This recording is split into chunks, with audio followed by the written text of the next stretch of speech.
Hello friend, welcome to blessing commerce tutorial. आज हम आपके साथ लेकर आए हैं एमसीक्यू ऑफ अकाउंटिंग। और आज का जो एमसीक्यू है वो स्पेशली बेस्ड है रेशियो एनालिसिस पे। हमने इसमें एमसीक्यू रेशियो एनालिसिस के चैप्टर की जो है वो इंक्लूड करे हैं। और जो ये एमसीक्यू है, जितने भी ये कॉमर्स के हमारे कॉम्पिटिटिव एग्जाम रहते हैं, जैसे कि AAO, NTA net, PGT, commerce के और जितने भी कॉम्पिटिटिव एग्जाम रहते हैं, उसमें ये एमसीक्यू आपको बहुत ही हेल्पफुल रहता है। चलिए आज का वीडियो स्टार्ट करते हैं। The first question is, the return on capital employed shows the combined effect of।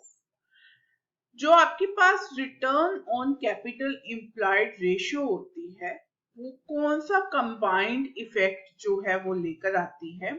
Number 1 पे कह रहे हैं net profit ratio and inventory turnover ratio. Second, operating ratio and net profit ratio. Third, net profit ratio and capital employed ratio. And fourth one is gross profit ratio and capital turnover ratio.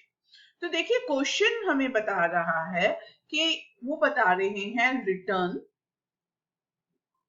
Upon क्या आएगा, capital employed. तो ये हमारे साथ बात करी जा रही है। तो return is a profit and capital employed, तो हमारे पास जो आंसर निकल के आने वाला है वो है C, net profit ratio and capital turnover ratio. इन दोनों के ऊपर रिटर्न ऑन कैपिटल एम्प्लॉयड का इफेक्ट आता है। नेक्स्ट क्वेश्चन है हमारे पास, X limited has current ratio. उसके पास करंट रेशियो है 2:1 एंड क्विक रेशियो है 1.5:1। If its current liabilities are rupees 80,000, then the value of stock would be। ये आपको चार ऑप्शन दे रखी हैं, 1,60,000, 1,20,000, 40,000 एंड 80,000। फर्स्ट ऑफ ऑल आपको ये पता होना चाहिए कि जो हमारे पास करंट एसेट होती हैं एंड क्विक एसेट्स होती हैं, इन दोनों में डिफरेंस क्या रहता है। Current asset and quick asset, all the quick assets are current asset, ठीक है। बट क्विक एसेट्स में आपके पास दो चीजें नहीं ली जाती हैं। कौन कौन सी नहीं ली जाती है, एक इन्वेंट्री और दूसरे रहते हैं प्रीपेड एक्सपेंसेस।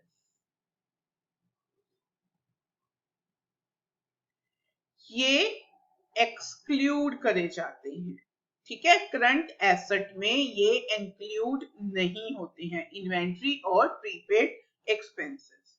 तो यहाँ क्वेश्चन हमें करंट रेशियो दे रहा है 2:1 एंड क्विक रेशियो दे रहा है हमें 1.5:1। तो इन बोथ केसेस में आपके पास करंट लायबिलिटी तो जो रह जाएगी वो कितनी हो जाएगी, आपके पास 80,000। बिकॉज करंट रेशियो का फॉर्मूला आपके पास रहता है current asset upon current liability. तो इस वे में आपके पास ये जो आपके पास करंट एसेट्स हैं वो देखिए कितनी निकल कर आती हैं। करंट लायबिलिटी आपने फिल करी 80,000, तो ये 80,000 2 के साथ मल्टीप्लाई हो जाएगा और करंट एसेट आपके पास आ जाएंगी 1,60,000। फिर अब करंट एसेट आपके पास 1,60,000 आ चुकी हैं। क्विक एसेट, क्विक रेशियो का आपके पास फॉर्मूला रहता है quick asset upon current liability, same. तो ये मेरे पास कितनी है quick asset, not given in the question but current assets are given in the, current liabilities are given in the question 80,000। तो ये रेशियो थी मेरे पास 1.5/1। और यहाँ पे आप अब क्या कर देंगे, क्विक एसेट्स की वैल्यू जो है वो फाइंड कर देंगे। तो अब हमारे पास 80,000 से 1.5 से हम मल्टीप्लाई कर देंगे तो आपके पास ये आ जाएंगी 1,20,000। तो क्विक एसेट्स आपके पास हैं 1,20,000 और करंट एसेट्स हैं आपके पास 1,60,000। क्वेश्चन में हमें बोला गया था value of stock find out करो, तो current asset minus quick asset इन दोनों का जो डिफरेंस रहता है वो आपके पास स्टॉक ही होता है। ठीक है, तो यहाँ पे मेरा जो आंसर निकल कर आने वाला है वो है C 40,000। नेक्स्ट है हमारे पास which of the following asset is not considered as liquid for calculating quick ratio। ठीक है, कौन सी ऐसी एसेट है जो लिक्विड नहीं मानी जाती, किसमें नहीं मानी जाती है आपके पास क्विक रेशियो में। तो अभी हमने डिस्कस करा है, तो इसकी ऑप्शन दे रखी है bill receivable, cash, stock in trade, debtor. तो बिल रिसीवेबल, कैश, डेटर ये सारी हमारे पास लिक्विड एसेट रहती हैं एक्सेप्ट स्टॉक इन ट्रेड। तो यहाँ आंसर आने वाला है आपके पास स्टॉक इन ट्रेड। नेक्स्ट है विच of the following is a turnover ratio. Turnover ratio कौन सी है, ठीक है, तो टर्नओवर रेशियो कौन कौन सी होती हैं वो आपको याद रहना चाहिए। लाइक आपके पास डेटर टर्नओवर रेशियो रहती है, एक आपके पास क्रेडिटर टर्नओवर रेशियो रहती है, इन्वेंट्री टर्नओवर रेशियो रहती है आपके पास, वर्किंग कैपिटल टर्नओवर रेशियो रहती है। तो यहां देखिए क्या दे रखी है, क्विक रेशियो ये नहीं है आंसर, डेट सर्विस रेशियो ये भी मेरे पास आंसर नहीं है, अर्निंग पर रेशियो ये भी आंसर नहीं है, average collection period, average collection period जो है आगे हम निकालते होते हैं, जो मैंने ये 4 रेशियो आपको बताई हैं। तो इसमें आपके पास जो है आपके पास डेटर टर्नओवर रेशियो के आगे हम एवरेज कलेक्शन पीरियड निकालते हैं। तो दैट्स व्हाई इसका जो आंसर जाने वाला है वो डी जाने वाला है, एवरेज कलेक्शन पीरियड। नेक्स्ट है हमारे पास current ratio is 2:5 and the current liabilities are 25,000. What is the amount of current assets? तो यहाँ पे हमें सिंपली दे रखा है कि आपके पास करंट रेशियो जो है वो आपके पास दे रखी है, ये रहता है उसका formula current asset upon current liability. Current ratio दे रखी है 2/5, करंट एसेट हमें क्वेश्चन ने नहीं बताई है, 25,000 इसने करंट एसेट्स को बताया है। तो यहाँ पे आप यहाँ क्रॉस मल्टीप्लाई करेंगे तो आपके पास बनकर ये आ जाएगा 50,000 5 टाइम करंट एसेट। तो ये करंट एसेट जो है ये डिवाइड होके आपके पास आ जाने वाली है 10,000। तो अगर देखते हैं हमारे पास 10,000 कहाँ पर ऑप्शन दे रखी है, हमें 10,000 सी ऑप्शन दे रखी है, तो यहाँ मेरा आंसर जो आने वाला है वो सी रहेगा। नेक्स्ट क्वेश्चन है which of the following liability is not considered while calculating quick ratio। ऐसी कौन सी liability है जो हम कंसीडर नहीं करते हैं, not consider while calculating quick ratio। चलिए देखते हैं, bills payable we consider it, bank overdraft, सिर्फ एक बैंक ओवरड्राफ्ट एक ऐसी लायबिलिटी है जो कुछ बुक्स कहती हैं कि आपको कंसीडर नहीं करना, बाकी बैंक बैलेंस, सन्ड्री क्रेडिटर ये हम सारी क्विक रेशियो फाइंड करने के लिए कंसीडर करते हैं। तो यहाँ पे आपने आंसर देना है bank overdraft, B point. Acid test ratio is used to know. Acid test ratio क्या यूज करी जाती है पता करने के लिए। फर्स्ट है long term solvency of the firm, profitability of the firm, short term solvency of the firm, turnover efficiency of the firm. तो फर्स्ट ऑफ ऑल आपको ये पता होना चाहिए कि एसिड टेस्ट रेशियो को और क्या क्या आप कहते हैं। एसिड टेस्ट रेशियो होती है आपकी लिक्विड रेशियो, ठीक है। और आप इसको किसके अंडर लेकर आते हैं, अपनी क्विक एसेट्स को, इसको एक और भी क्या बोलते हैं, क्विक एसेट्स, क्विक रेशियो भी बोला जाता है। तो आप क्विकली, आप क्विक नाम से हमें पता चल रहा है कि ये शॉर्ट टर्म के साथ क्या है, रिलेट करती है। तो हमारे पास जो आंसर रहने वाला है वो रहेगा short term solvency of the firm. Cost of goods sold ₹1 lakh, opening stock आपको दे रखा है 20,000, क्लोजिंग स्टॉक दे रखा है 30,000, the stock turnover ratio will be, आपको स्टॉक टर्नओवर रेशियो पता करनी है। ये 4 ऑप्शन हमें दे रखी हैं, 3.3 टाइम्स, 4 टाइम्स, 5 टाइम्स और 3 टाइम्स। तो इसको फाइंड आउट करने के लिए पहले तो मेरे को स्टॉक टर्नओवर रेशियो का फॉर्मूला पता होना चाहिए। तो आपके पास स्टॉक टर्नओवर रेशियो, इसका फॉर्मूला होता है cost of goods sold divided by average inventory. तो क्वेश्चन में हमें cost of goods sold given है ऑलरेडी, वो है आपके पास 1 lakh. Average inventory is not given. First of all मैं यहाँ पे देखिए एवरेज इन्वेंट्री पता कर रही हूँ, opening stock plus closing stock divided by 2।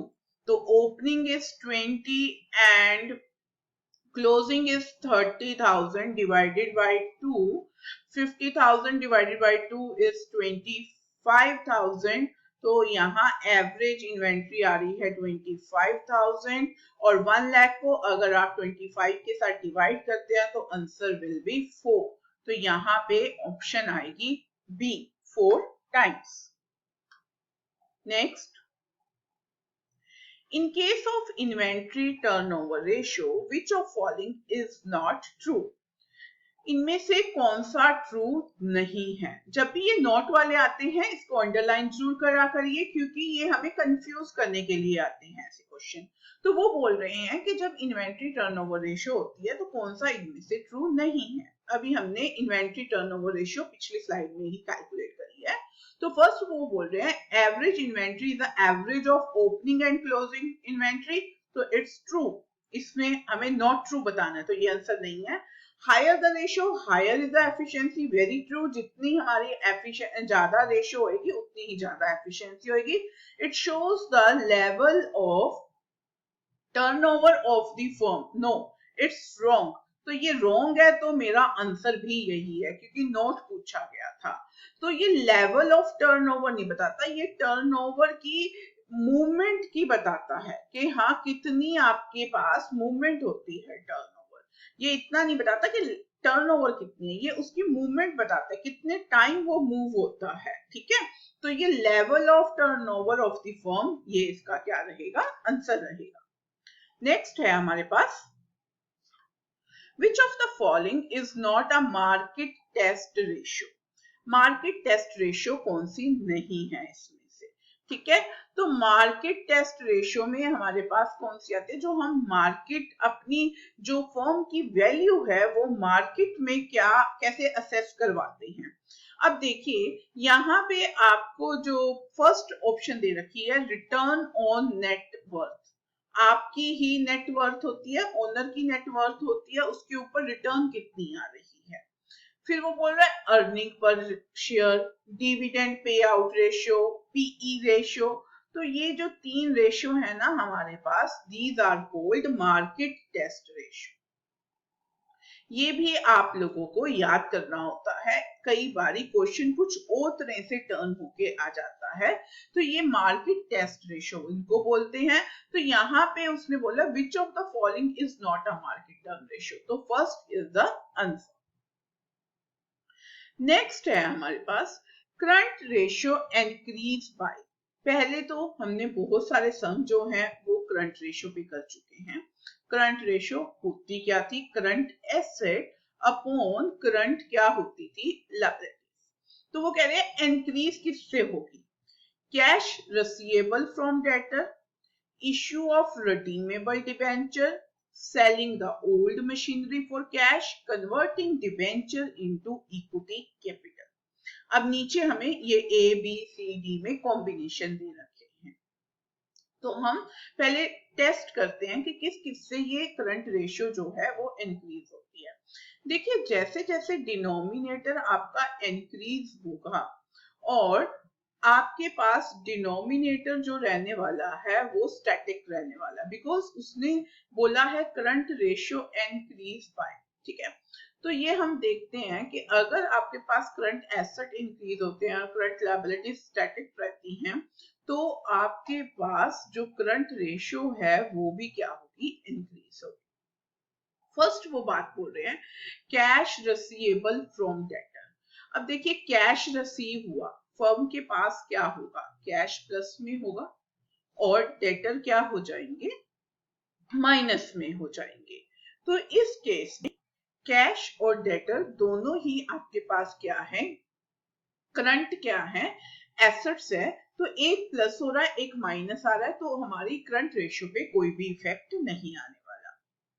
दूसरा केस कह रहे हैं इशू ऑफ रिडीमेबल डिबेंचर।